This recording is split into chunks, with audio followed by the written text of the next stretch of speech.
As an island nation, the UK is somewhat protected from the spread of plants and animals across Europe. But just like in the classic H.G. Wells book, aliens are present here on Horsell Common. Increasingly, we're seeing large animals like wolves, bears and beavers recolonising countries across Europe. But here in the UK, we're not immune, and we're seeing plants, animals and insects turning up on our doorstep, not only from the continent, but from further afield. Now, some of this is down to climate change, but it's also due to introductions, both on purpose and accidental. From ladybirds to lynx, Surrey has become home to a wide range of exotic species, and that's been happening for a long time now. So what are the real aliens here on Horsell Common, and how did they get here? Well, that's all on this episode, along with what to look out for on a heathland near you right now. In the meantime, I'm Phil, this is Duncan, and this is Surrey Uncommon.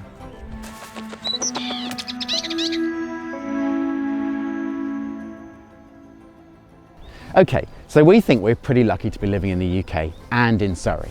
But part of what makes it such a great place to live for us also makes it a great place to live for wildlife, particularly new arrivals.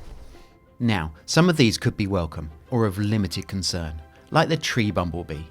At a time when our bees are struggling, the tree bumblebee, after arriving in 2001, has spread throughout England and Wales and into southern Scotland. Others may not be as welcome, like the harlequin ladybird. These visitors from Asia arrived in 2004 and come in many amazing colours. They could pose an issue to our native ladybirds as they eat more and breed more quickly. You may also have found them in your home over the winter. So here on Horsell Common we have some actual real-life aliens living among us. Firstly, there's the ring-necked parakeet. Now the ring-necked parakeet is the UK's only naturalised parrot.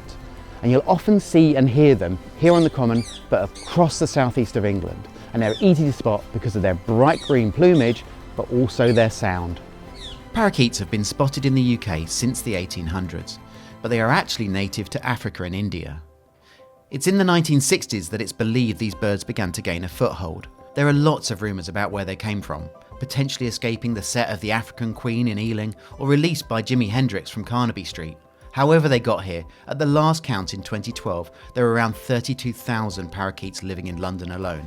And given those numbers, they're here to stay. Parakeets seem like obvious aliens here on the Common. But how about this? The humble rhododendron. Now, Rhododendron ponticum is actually native to Asia and the Mediterranean, but it was brought here in the 19th century to use for ground cover on shooting estates, but also as an ornamental plant. However, it escaped and can now be found throughout woodlands in the south and across swathes of moorlands in Scotland and Wales. So the problem with Rhododendron ponticum is that its spreading nature shades out native plant growth, like you can see here. It also carries a disease that infects native plants. Its leaves and roots are poisonous, and bees visiting the flowers create something called mad honey, which can be bad for humans in large quantities. The Forestry Commission spent over £360,000 in 2024 just trying to deal with invasive rhododendron. And while it's not illegal to have it in your garden, the advice is don't buy it, and if you have it, certainly don't let it spread. Okay, let's take a break and have a look at what we spotted on and around the Surrey Heathlands this month.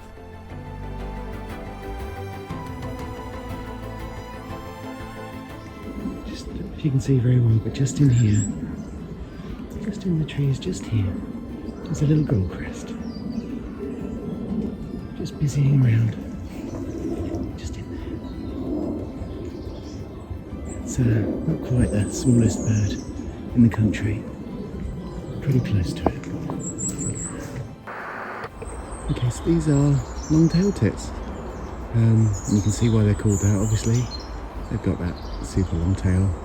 They look just like fluffy pink, white and black lollipops.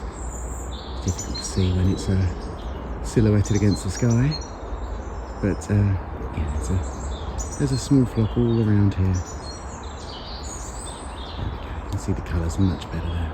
Let's see if I can get a bit closer.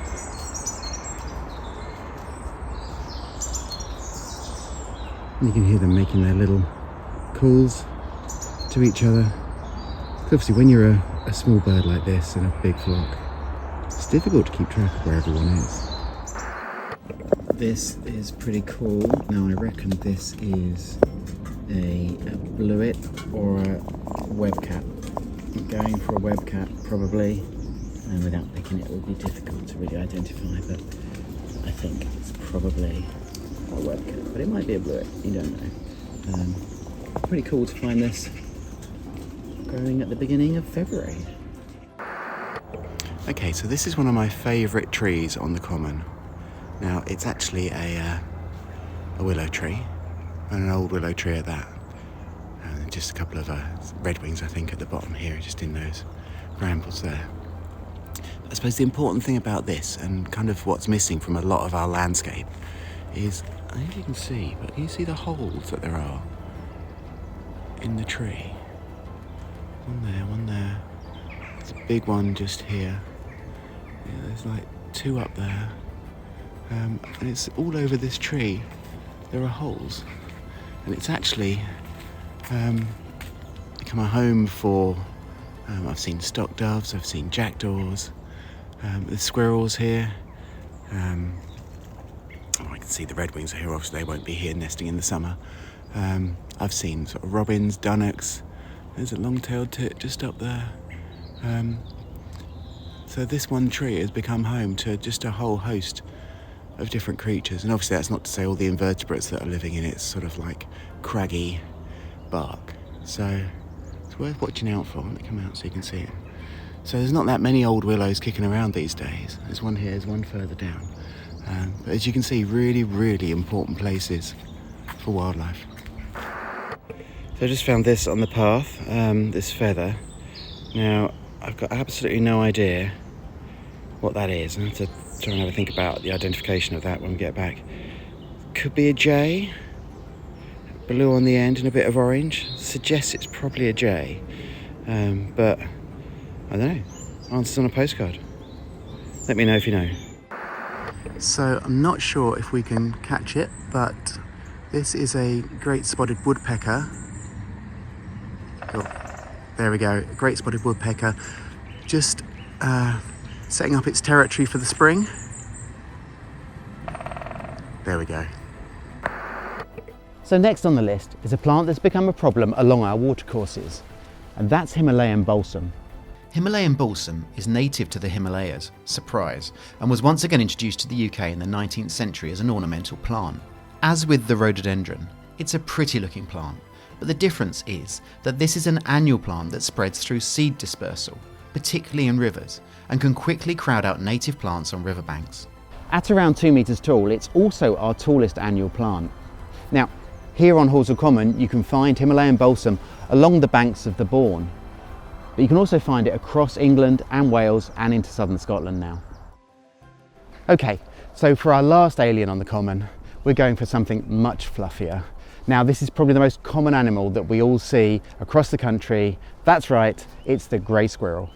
The grey squirrel was supposedly first introduced to the UK from North America in 1876, when a pair were released in Cheshire. But many people hold the 11th Duke of Bedford, Herbrand Russell, responsible, as many of the subsequent releases were from stock that were bred at his home in Woburn, or gifted by him, including in places like Regent's Park. Releases continued across the UK until 1930, when releases were made illegal. It wasn't long until reports of the damage that they were causing started to hit local newspapers, and it became clear that the grey squirrels were wreaking havoc with the red squirrel population, not only because they're larger and can outcompete the red squirrels, but they also carry a deadly disease. Red squirrels can only now be found in Scotland, areas of northern England and Wales, and in the south on islands like Brownsea and the Isles of Scilly. Though plans are afoot to help reintroduce pine martens, which are a natural predator of the grey squirrel, and also to help reintroduce red squirrels across areas of the south of England. So there you have it. Native flora and fauna on islands like the UK have had a difficult time since humans started to travel and trade. And the introductions that have come have been good as well as bad. But in many cases, we've now got to learn to live alongside them. But that's it for this episode of Surrey Uncommon. Don't forget to like and subscribe, and we'll see you next month when hopefully the rain would have stopped and spring will be in the air. Thanks for watching.